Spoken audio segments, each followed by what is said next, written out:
பன்னீர் பீஸா அது எப்படி செய்கிறது பார்க்கலாம் வாங்க. பீஸா பேஸ் எடுத்துக்கோங்க. அதில் பட்டர் ஆட் பண்ணிக்கிறோம். நல்லா அப்ளை பண்ணிக்கோங்க. பீஸா சாஸ் மிக்ஸ் பண்ணிக்கோங்க. நல்லா அப்ளை பண்ணி விடுங்க. அது மேலே மொசரல்லா சீஸ், உங்களுக்கு எவ்வளோ சீஸ் தேவையோ அந்தளவுக்கு சீஸ் ஆட் பண்ணிக்கோங்க.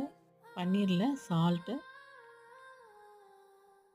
டொமேட்டோ சாஸ், பீஸா சாஸ் போட்டு நல்லா மிக்ஸ் பண்ணி தனியாக எடுத்து வச்சுக்கலாம்.